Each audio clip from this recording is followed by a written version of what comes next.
Don't touch that dial. You're tuned in to the Dread Podcast Network. Welcome to Development Hell.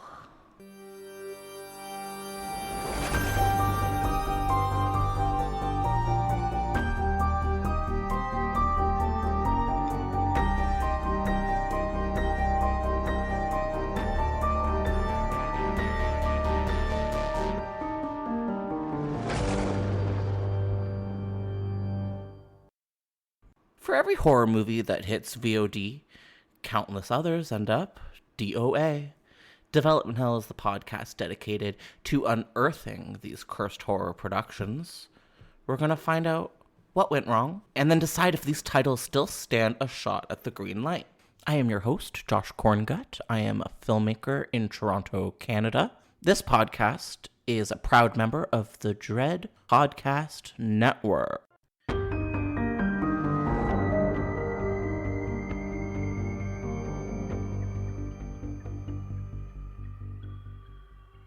Hi, everyone, and welcome back to a brand new episode of Development Hell. Actually, no, you are back to a brand new episode of Christmas is Cancelled. Today is our second chapter of our Christmas is Cancelled mini-series. We are covering the secret histories and alternate realities behind some of our favorite Christmas horror movies. So today, for episode 2, we are covering Silent Night, Deadly Night. And we're going to touch base on how we feel about this film and all that, but we're also going to dig into some of the secret histories and dark distribution release issues that this film has faced. So our co-host for Christmas is Cancelled is the one and only Jinx. Jinx, how's it going? Josh, it's not funny anymore. I've been in this basement for a week now. You told me one episode. I did the episode, and then you wouldn't let me go. I have been subsisting on a diet of milk and skin cookies for the past week, and I'm ready to leave, sir. We're on episode 2 today. We're just breezing through this. It's Christmas, and Christmas is magical. Jinx, who are you? Like, what's your whole deal? On a good day, on a day in the sun.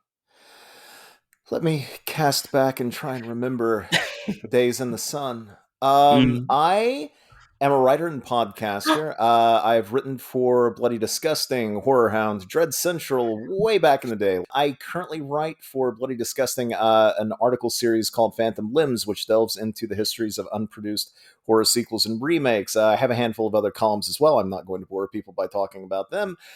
In addition, I have a podcast called Scream Addicts, which is currently kind of underway and about to wrap up a special side project that we've been doing over the course of the past year called Hammer Pub, wherein co-hosts Allie Chappell, Paul Farrell, and myself basically have a few drinks. We sit around and we provide running commentaries for Hammer movies. And Josh, if you ever let me go free, I might invite you onto it to talk some Woman in Black someday. Just throwing that out there. You're making a good point. I'm going to think it over. Well, Jinx, we're obsessed with you to an unhealthy extent, and we're thrilled to have you today for Silent Night, Deadly Night. I'm just going to give us a little bit of a quick, brief little rundown of today's episode. So we're going to start with some film details. Me and Jinx are going to get personal about how we feel about these films. We're going to dig into the troubled release history. Yes, it's drama. Jinx, listen. Do you mind if I give some details? If I give a little bit of a brief seminar on the original Silent Night, Deadly Night? Well, Josh, I'm at your mercy, so you do what you care to, sir. Oh, that's nice.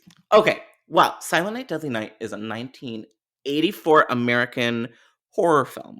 It's directed by Charles Sellier Jr. This movie stars Robert Brian Wilson, Lillian Chauvin, Gilmer McCormick, Tony Nero, Lena Quigley, Brett Leach, and Leo Gatter. Jinx, what is this movie about? If you had to, we're on an elevator, I have a gun to your head.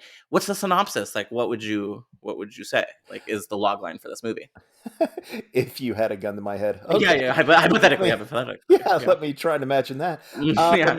So, Silent Night, Deadly Night concerns a young man named Billy. He had the poor misfortune of watching his parents murdered on Christmas Eve by Santa Claus. or a man dressed as Santa Claus. Does the movie Yeah. ever say, Josh?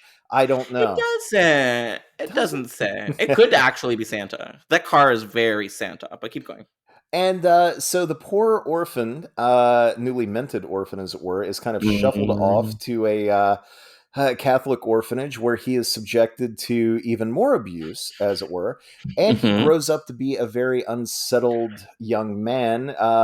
Probably, does it ever say, is he late teens, early 20s by the time I we. think it was like 18, I thought that number I heard, but who knows? Yeah, and then once he's out in the real world, the holiday rolls around again, and well, he gets Mm. triggered, you might say, and he Yeah, winds yeah. up going on a what would you call it? Just a holiday A rampage, as it sleigh were. ride of I sorts. like it. I like it.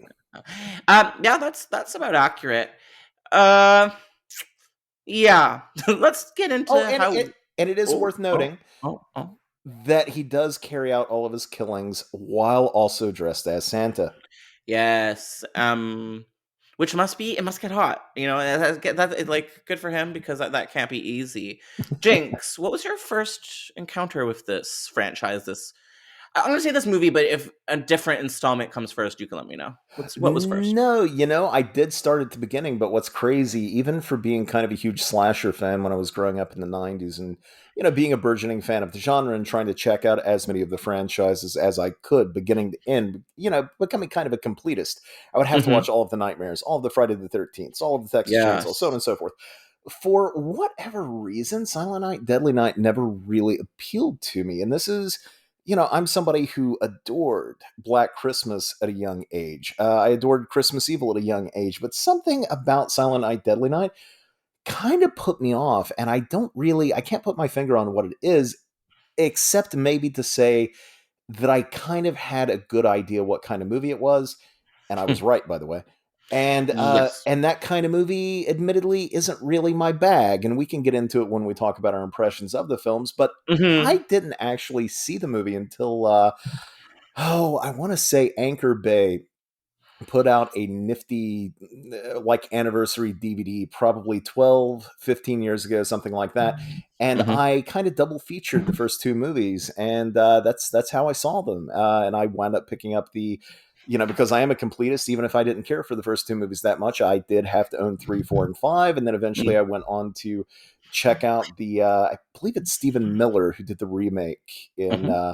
was it 2012, 2013, somewhere around in there. But yeah, that's kind of my history with the franchise, which I gotta say is Okay. not necessarily my favorite, but I mean, listen, I'm grateful that it sounds like you have a bit more, like you have a bit of a deeper reach than I do when it comes to the series.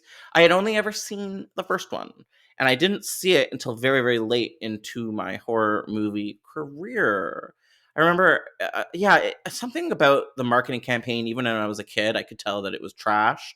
Like it just reeks of pure trash, which is funny because, yes, the poster itself is gorgeous and wonderful, but I think maybe I knew even young that the poster was a lie. Like I think that's one of the more famous lie horror movie posters there are. So that's not good marketing. And then one day I saw it in like someone like this weird Toronto dive bar had like a like a screen up and it was playing it one winter. And it was like really snowy and cold and nobody showed up but me and my friend. We were watching this like not very fun, weird 80s Christmas staple that I had never seen. And for all of those insults I just threw at it are sort of why I also celebrate it. So, Jinx, you said you've seen most of these, right? Or have you seen all of them? right, yeah. So I collected them all over a decade ago, so I could kind of do the completest thing and just kind of like knock through the entire franchise. But I gotta admit, like unlike franchises that I you know enjoy, Mm-hmm. Mm-hmm. they're not movies that I've revisited, as it were, to watch over and over again. So, my memories might be a tad fuzzy, but yeah. Jinx, are you a fan of this movie after revisiting it recently? Like, would you say this is a movie is this one of yours? Not really, no. And Okay. here's the thing: like being honest, I completely get its appeal. Like, I completely understand it. Like, it's an 80s slasher movie. It has that 80s slasher movie look, Totally. as it were. It's a holiday horror, which is always, that just gives horror fans the warm and fuzzies, I think, more often than not. Mm-hmm. But there's something about it that, there's a certain, and I did call myself a slasher fan, and I am a slasher fan, but there is a certain breed of slasher that is less concerned with character and more concerned with just being mean spirited. And, the ones that Yes. you that are more, you feel like you need a shower after you watch them, and Silent Night, Deadly Night definitely has that in spades. It's icky, it's unpleasant, it's Mm-hmm. not really fun at all. No, it's mean as hell. Mean as hell. With a couple of exceptions, like there aren't really any standout moments in the movie. I did say a couple of exceptions, like there are. Um, For but by sure. but by the end of it, once you get to the end credits, it's just kind of like, what was the point of this? Why, what is this meant to be doing? It's not fun in the sense that a Friday the 13th movie could be. It's not good or tense or scary in the way that something like Halloween is. It's just, it's utterly kind of pointless to me. It doesn't justify its existence. And I No. know that a lot of fans out there and a lot of slasher fans are going to call bullshit on that, or at least, rage and shake their fists. And I completely get that. But no, it never was quite my bag. So Well, yeah, it's also just not a well-made film. no. We recently revisited Black Christmas, which is, one of the best films maybe ever made. And to watch these two back to back, it really shows you what are good decisions to make in filmmaking and what are poor decisions. And this movie is just full of stupid, dumb decisions that really work against the film. Like spending half of the runtime sort of explaining to us why he's going to start killing people. It's like I don't care. Like, this is boring and weird and like sad and all this stuff. Yeah, so we see a lot of him growing up as a child in an orphanage with abusive nuns all around him, and like it reminds me that yes, like the church is horrifying, and maybe that's kind of cool that they portrayed that honestly. But Jesus, what a bummer. This movie's a bummer. For all of the weight that it has, for all of the depth that it has, ultimately, the amount of time that we spend on his upbringing and his background and his Yeah. kind of origin story as it was, like all of that could have been handled, I think, in a lengthy prologue sequence. I mean, if Black Xmas 2006 can do it, this movie should have been able to as well. What do you mean can do it? I mean, I guess they technically did it, but it was terrible on that, and it was terrible in this. It was, Yeah, well, you're right. It yeah, was yeah, terrible. It was yeah. terrible, but it was short. It was short, and I was never bored. So yeah, yeah, I mean, Team Black Xmas, I guess. Yeah, and I feel like a lot of these movies, especially now when the slasher trope was still forming, it was only 1984, I think. They were still not totally sure like what tropes were to stick to and like which. Yeah, I feel like they were still finding their footing as a subgenre, and you can see that with this one. Although it does have some pretty funny, amazing kill sequences. Do we want to run through some of the more memorable kills from this movie, because I think Sure. it deserves it? So I'm gonna give the most obvious historical one, which is the antlers, The where he picks up that antlers. naked girl and kills her with antlers. It's I'm pretty sorry, cool. Josh. Was Josh, that Lena Josh, Quigley? Is that no. Lena Quigley? You don't Or, just say oh my god, naked girl, I'm sir. sorry. Who? What? I'm gonna cut all this out. Was that Lena Quigley? That was Linnea Quigley, yes. Okay, and when he kills Lena Quigley with the antlers on the wall, very, very iconic, bizarre death sequence that will never be forgotten. That is my favorite. I mean, it's got to be the antlers sequence. It's I said that this movie has a couple of standout moments, and I think that's one of them. I mean, it's imaginative in its own way. It's genuinely tense, like the sort of build up. It's gruesome and shocking. And look, like the red-blooded caveman in me is obliged to say that 1984 Linnea Quigley is insanely attractive. So Oh that my god, babe may of the century, horror babe of the millennia. I mean, between that and like her other appearances throughout genre movies in the 80s, she's just like super Yeah. crush worthy. Oh, she's the biggest babe of all time. We're obsessed with her. And there's one a little bit later when I think the boyfriend stumbles in to her into her dead body. You get like a full on shot, and it's great. It's one of the more like incredible shots in this film where you just see her like dead against the wall. It's pretty scary, actually. One of the only moments in the film where I was like, "Oh, I'm scared."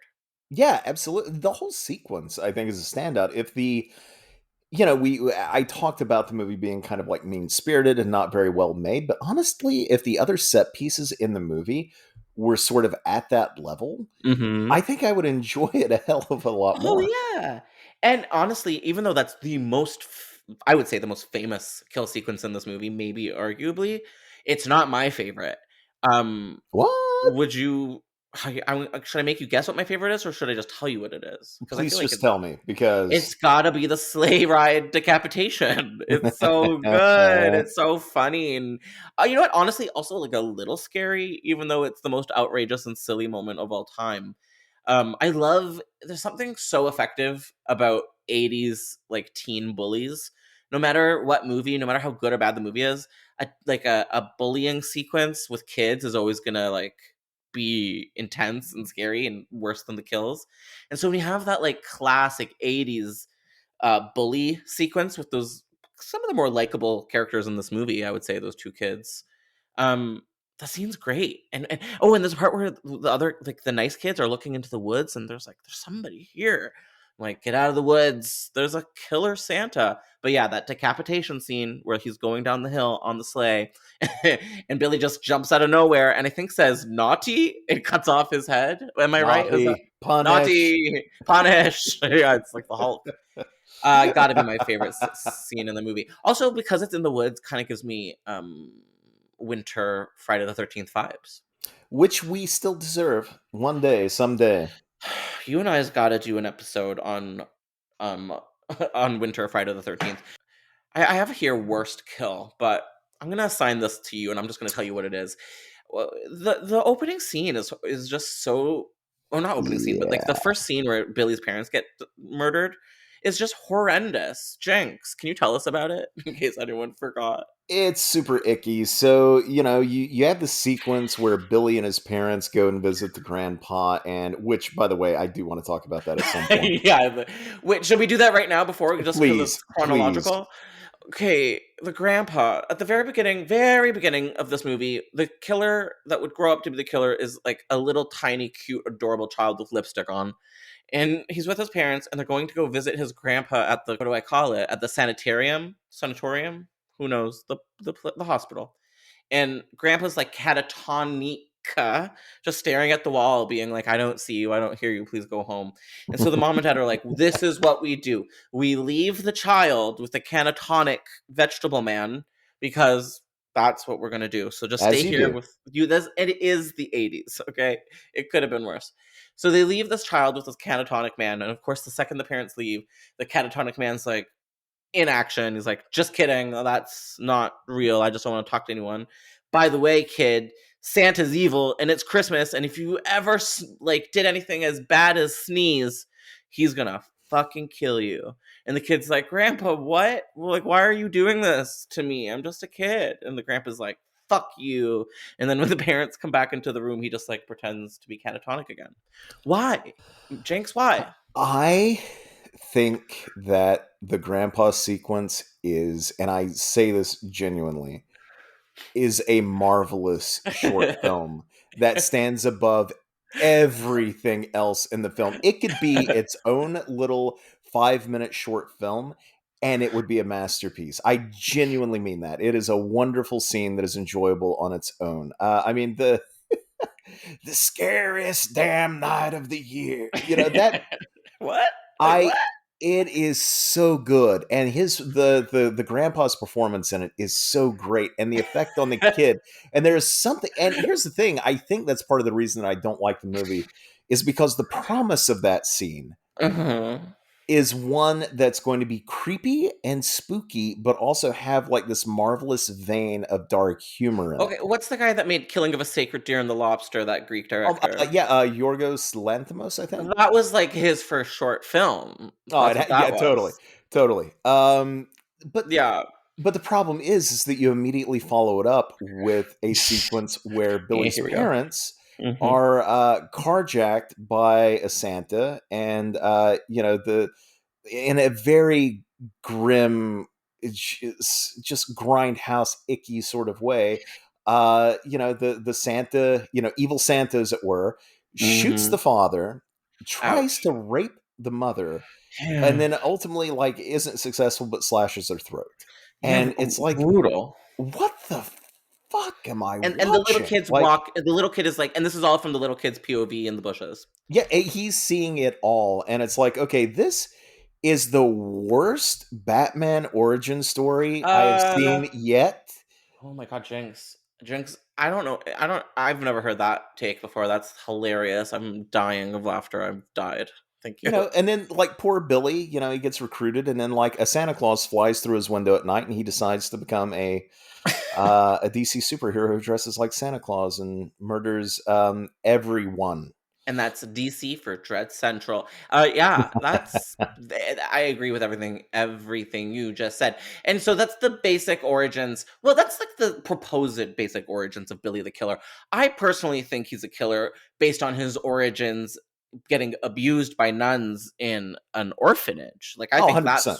that's the majority. I don't think it's cuz Santa killed his family really bad. I think it's because of the systematic abuse of the Catholic Church. Well, I think I agree with you, and I don't. I do think that the core of his psychosis is seeing a Santa Claus who is terrifying, who took his family away from him. I think Yeah. the nuns are such that, what that kid needed was to be healed right Yeah. after, and he wound up in a place that should have been doing exactly that, and instead it just further Yeah. victimizes him.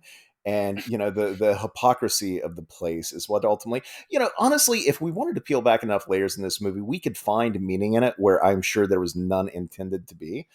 But it doesn't mean that we can't have fun parsing through all of that stuff Oh, anyway. speaking of fun, and I'm probably going to cut this out, and I apologize for even saying it, but the orphanage sequences at this with the Catholic Church and these nuns really remind, just because I'm in Canada and we always are taught about the horrors of the residential schools. It gave me like residential school system vibes, and about like this was real. Like nuns were like murdering or like orphan children, often usually indigenous when it came to Canadian orphanages. So No, that I stuff think was you're scary as hell. I think you're right to point that out, and surely that was kind of in the air. I mean, I don't think it was it wasn't a random choice to make the nuns villainous in this movie. Yeah. Not all of the nuns, but I mean, No. enough that it's a problem, obviously. I know she was so problematic and abusive and horrible and a monster. Then why did I kind of like think the evil nun was kind of cool? No, she's not cool. She's abusive. I liked her. I thought she was a badass, except for when she was like abusing children. But like I liked her Yeah, energy. I liked yeah. her energy. Sister Superior. You draw the line at You child abuse. must. I draw the line of child abuse, but I get back on the line for like, yes, you're the tough lady. That's I'm gonna cut. This episode's gonna be cut to Leave ribbons. it, leave it, leave it No, all, I leave it cannot. all, Josh. Oh shit! Why are all Christmas horror villains named Billy? So it's funny you had posed that question, and immediately I had never considered this before, but now I just want to know: is there any chance that Silent Night's Billy could be Black Christmas's Billy? We have to squint our Oh eyes a my little bit. god. We have to rub some Vaseline on the lens when it comes to like the time periods. Yeah. But other Yeah, it than is a that, 10-year difference. I keep thinking about how it's a 10-year difference between the movies, and yet Black Christmas looks so much nicer. it really does. It's just so much. It was like, wow, it's like, what happened in these? Did the apocalypse happen in these 10 years? And like, this is the best we could do with the zombies running around? Like, that's the only excuse that would make sense. Well, I mean, Black Christmas was in Canada, and Canada takes care of itself. And Silent Night, Deadly Night is where exactly? Utah, honey. Well, there we go.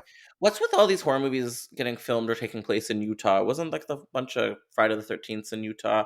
I demand answers.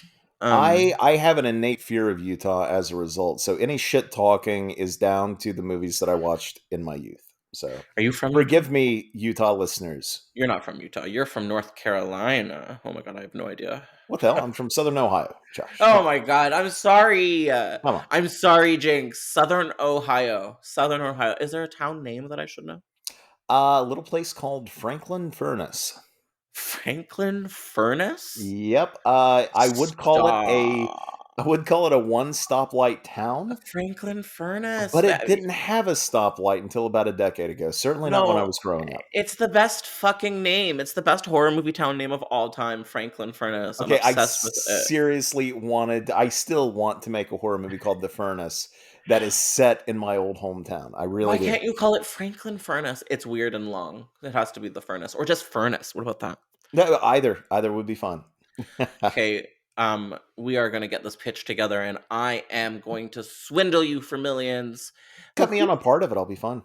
It's cool. Deal. You know what? Deal that. You are getting I'm easy, the Josh. bad end of the business here. That's fine. You're in the basement. Whatever you get, you be grateful for. Who opens a door totally shirtless in the middle of winter? This is my question. Hey, Who does Josh. that? Josh, Yep. don't Yep. judge. Don't- Sometimes when you're No, living in Southern Ohio, you Okay. hear strange noises and you rush to investigate before clothing yourself. I don't leave. I live alone, and I don't leave the bedroom without a shirt on. That it's uncouth, it's unpleasant, and it's unkind. Put on a shirt. Just kidding. I don't want to slut shame anyone. But it was cold as hell. Like you're gonna get a cold, lady. I had zero issues with her choices there. So Okay. Like I was hot too. I hope they were both at least 18. I'm always like, can I be turned on by this person? oh gosh, good Please? point. Yeah. I don't know. I always wonder in these horror movies. You've got to be 18 to get, but the guys never, because guys don't like girls. I'm assuming if they show boobs, they absolutely have to be 18. I would be shocked if that wasn't the case. Unless it's like Friday the 13th part 4, 5. Which one of those had an underage girl in it? Oh no! Yeah. Friday. I had so much more expectations of you. Yeah, well, that was Lena Quigley, so that's fine. She's killer. She's queen.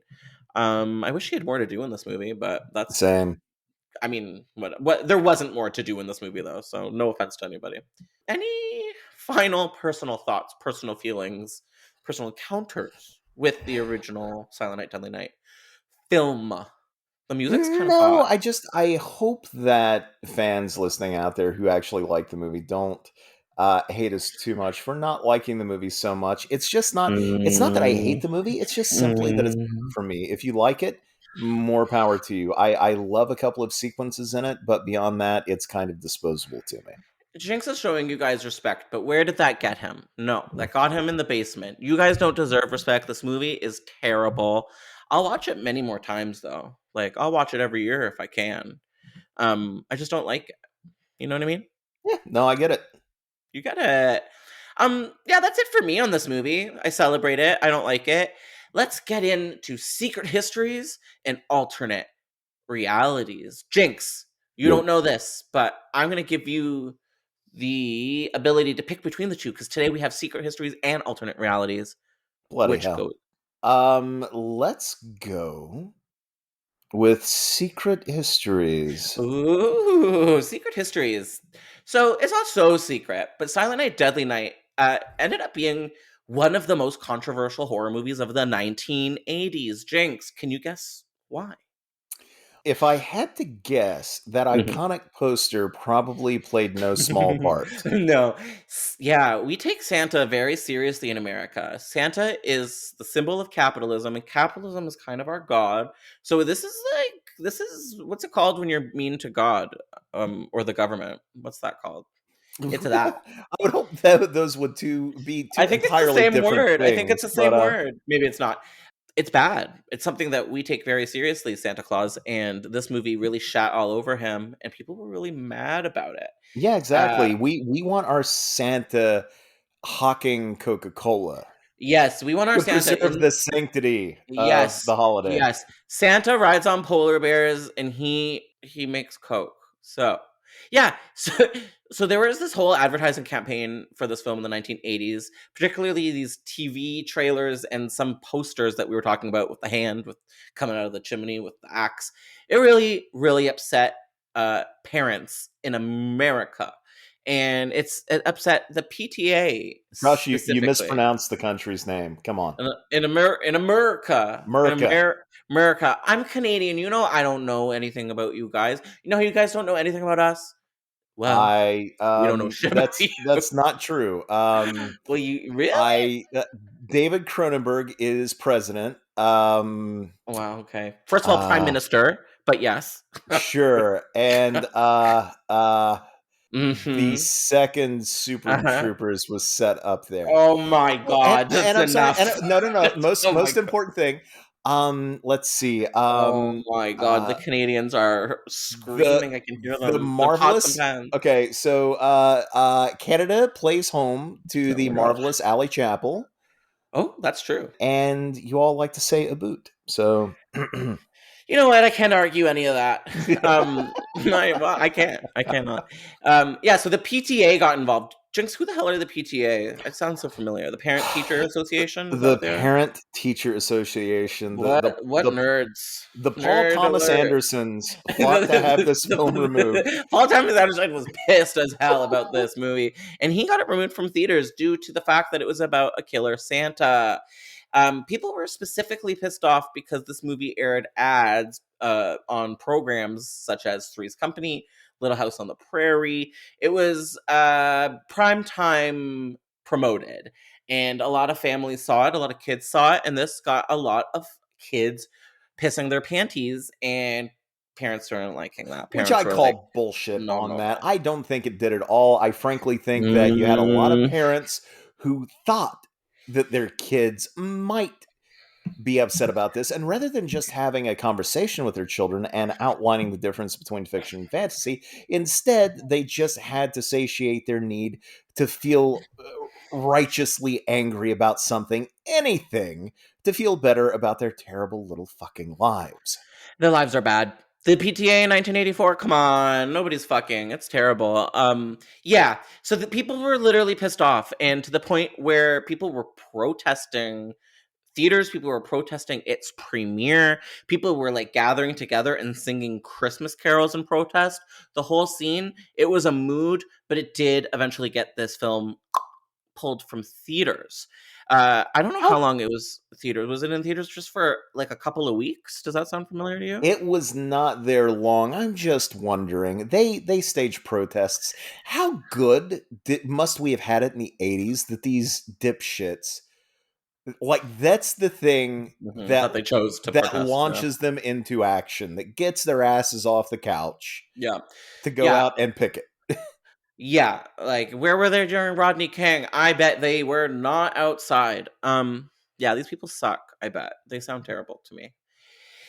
Yeah, they were successful. They got it pulled from theaters. To what I understand, I'm stealing this from another podcast, but in its initial couple of week opening, it did better at the box office than A Nightmare on Elm Street. They were in theaters at the same time, and this surpassed it in the charts.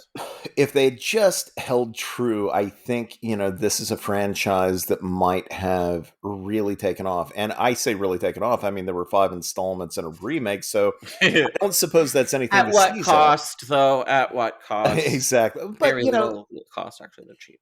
I mean, if something like Friday the 13th, which, look, I think the Friday the 13th movies are fun. I really do. But if we're going to act like the first movie is a great work of art, then we're lying to ourselves. And that is a movie that spawned a lot of sequels, made a lot of money, and actually had some pretty great installments down the line. I think the same might very well have been true for Silent Night, Deadly Night if they just stayed the course, if they just rode that controversy, that bad press, into just, piles of cash. I think they would have been fine. Jinx, we're talking about original films on two different tiers. I believe Friday the 13th, that's on a different tier. This movie is on the same tier as Sleepaway Camp, IMO. And I don't think it's ever going to escape that. It is, that it is. Josh, stop making good points. Stop it. Never. Only most of the time. Yeah. That's how I You're feel. So not yeah, wrong about that. Sleepaway Camp is yeah. a big bunch and not great too, and And for it many also of has the a same bunch of reasons. weird sequels and a remake, Yeah, but yeah, something and weird. it's I don't know. That needs a fucking remake as hell. We gotta do like, did you see the update on Slumber Party Massacre? I did not, but I heard nothing but good things about it from my co-host. Yeah, we gotta do a similar thing with Sleepaway Camp people. Get it together, Raven Banner. Okay, but is that if they did it? Do you think they would shy away from the big twist at the end, or would they embrace No, it it and wouldn't make be it less that. problematic? It would. I think it would become a trans story from start to end, I would be properly okay with that. done. I think it would be. I think that would And be a like, good start. and I think the lead would probably be trans. Maybe we'd have a trans killer too, but I doubt it based on Hollywood's craptastic history with making trans people violent. I think it would have to be like, yeah, a cool trans horror story. Make it happen, Hollywood. Where were we? What are we talking about? Who are you? Can we? Can okay? But sticking with that for a second, could we not have a Sleepaway Camp movie that instead recasts the hero as trans rather than the villain? Yeah, that's what I was saying. I think Okay, you need to no, make no, the I hero would trans. yes. Yeah. So I would be not merely okay. So when you say hero, you don't necessarily mean like just the face of the franchise, but like literally the hero of the Yeah, piece, the the hero of the heroine of the first piece. film. Like Yeah, no, yeah, I yeah. think that would be great. And I feel like this. I think Angela. I don't know if Angela the is the bad guy in it. Maybe she is. If she is, maybe make her cis. I don't know. There are ways to get into this and make it cool and fun. And let's woke up. Sleepaway Camp. Oh my god, so many readers are gonna get mad at that. That's fine. I'm okay with that. Yeah, so white people were mad. They got this movie taken out of theaters. TriStar Pictures, who originally put it out, pulled all their ads that they had in the world after the release on November 15th, 1984. So yeah, the film was pulled due to controversy. There was a producer for the film. His name is Ira Barmack. He said this to People magazine. People have taken offense at Santa being used in a scary context.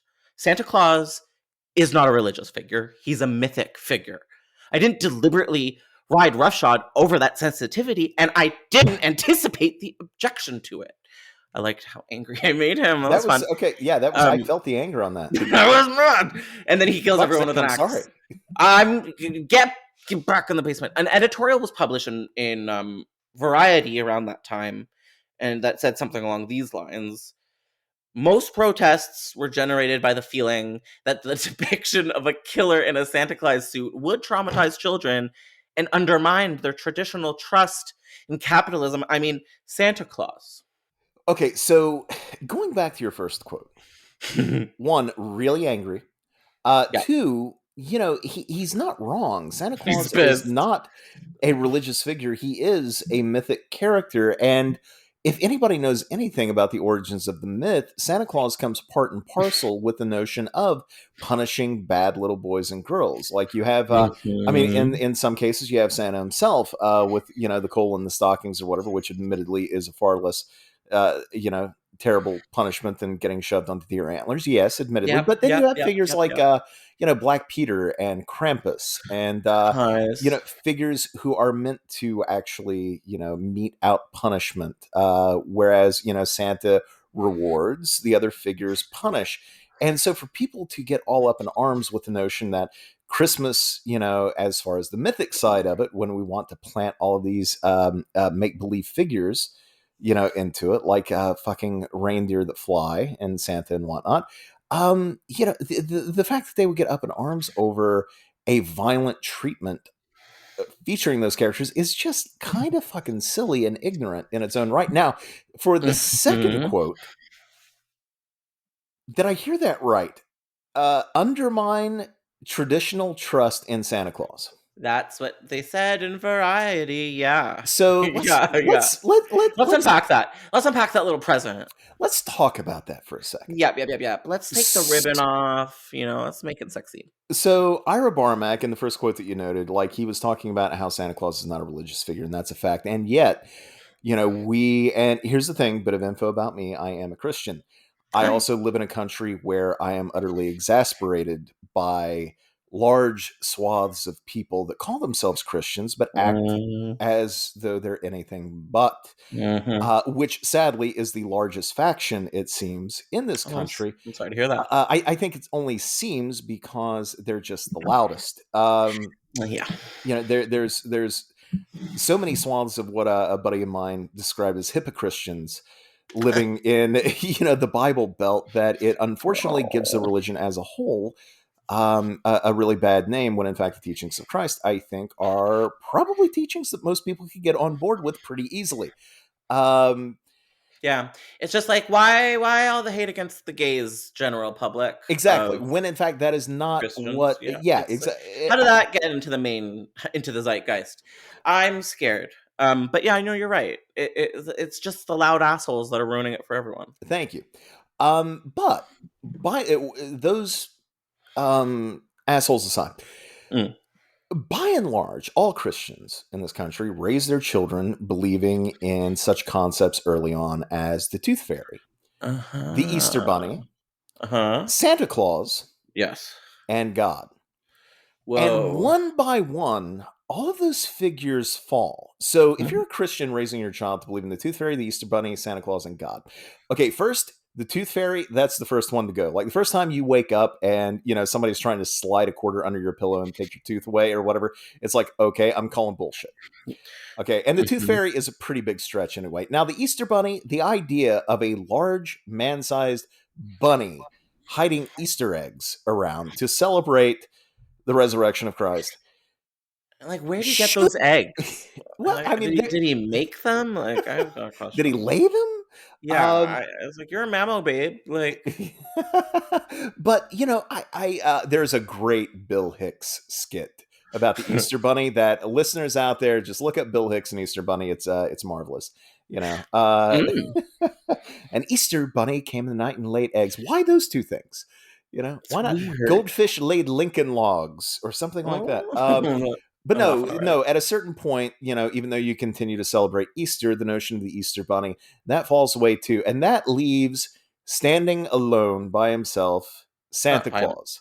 Well, next to God. And that's the thing, so far as Christians go, as far as their, if you believe in God, you're still making up these other figures for your children to believe in, only to tell them that they ultimately don't exist. And the last one to go out is usually Santa Claus, and around maybe 8, 9, or 10. When you get to about 7 or 8, that's when you start having like these really long, difficult talks with your buddies on the schoolyard. Like, do you think he's real?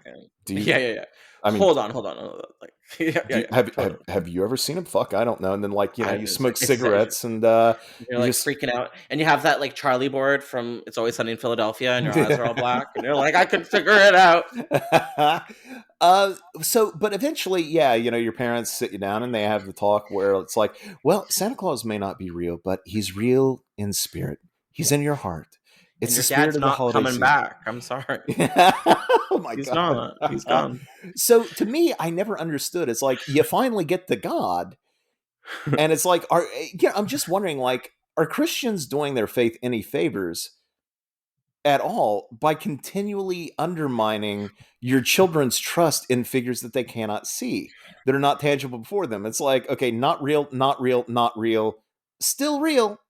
It's a little that's so when I hear somebody talk about the traditional trust in Santa Claus, I'm like, what the fuck are you talking about? Funny. To me, it sounds like a capitalistic issue. Like, kids are not gonna like Santa. Santa, it brings presents. Presents cost money. Your parents buy the presents with their money. This is important.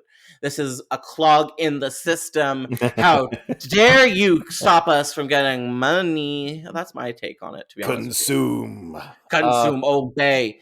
What was he say in the movie? Punish. Yeah, exactly. Naughty, punish, naughty.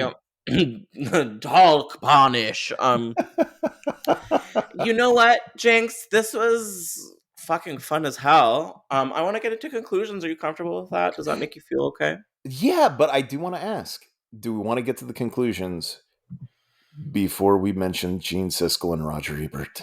Wow, you read the room. You saw that Josh was trying to evade it. But you know what? How can we talk about Silent and Deadly Night without getting to Siskel and Ebert? So no, yeah, we got to do it.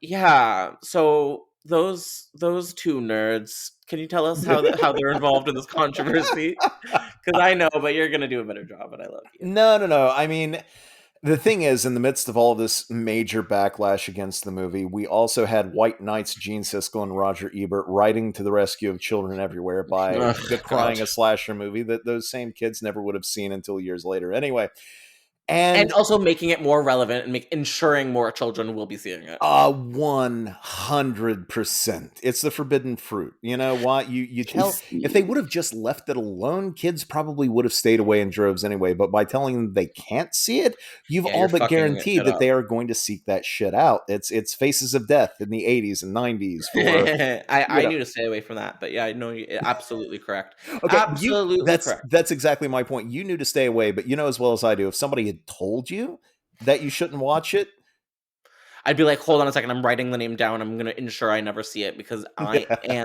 a sissy, anxiety Jewish baby. Yeah. but Siskel and Ebert, much like their crusades also targeted slasher movies. And I mean, Friday the 13th's Betsy Palmer. What's hilarious to Mm. me about those guys is that they decried the misogyny of earlier 80s slasher films, and then they doxed an actress. Like, great job, guys. Well done.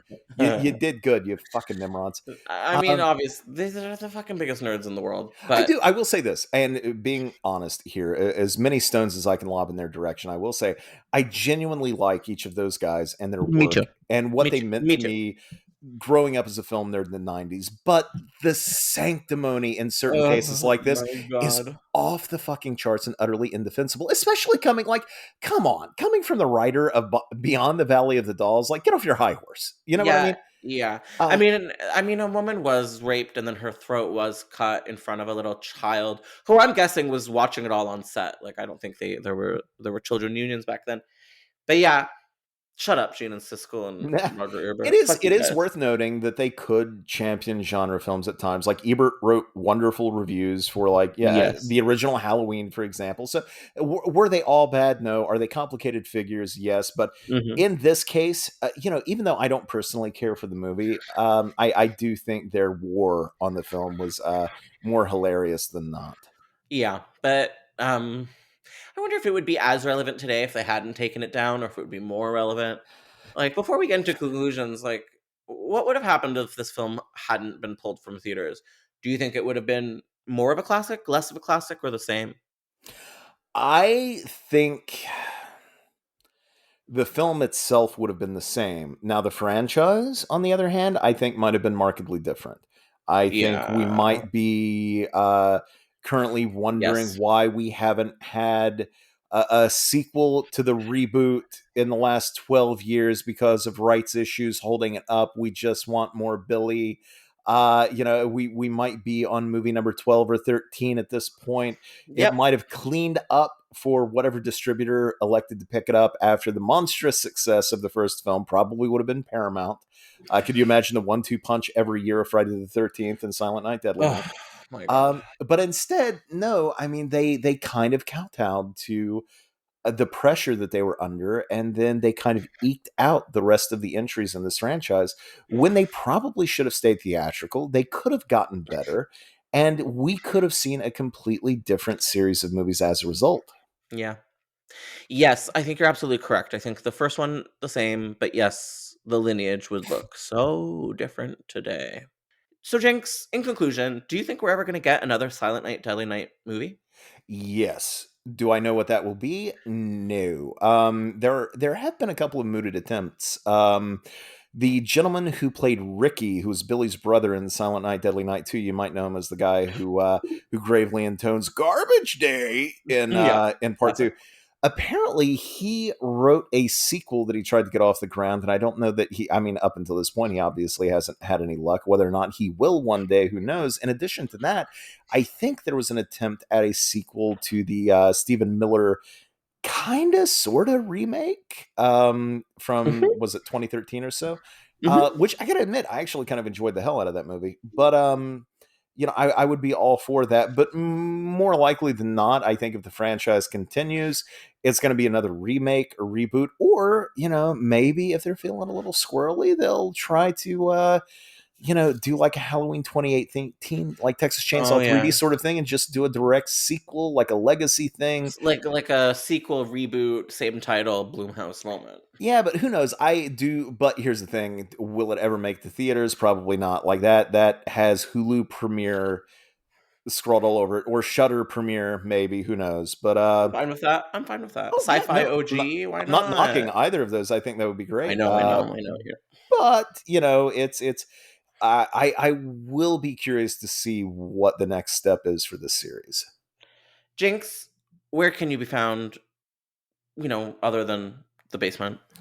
Well, if I ever get out, maybe people could find me on Twitter again.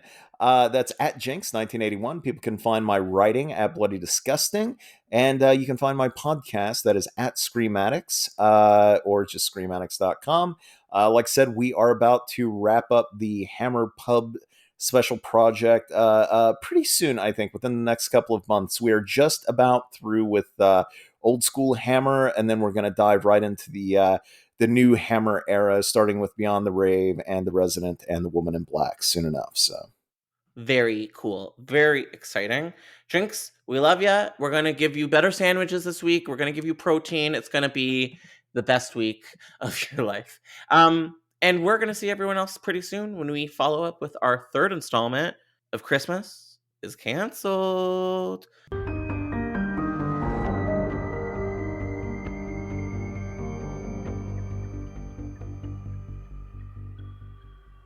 All right, well, thank you so much for listening, and we'll be back with another episode of Development Hell. Thank you for listening to the Dread Podcast Network.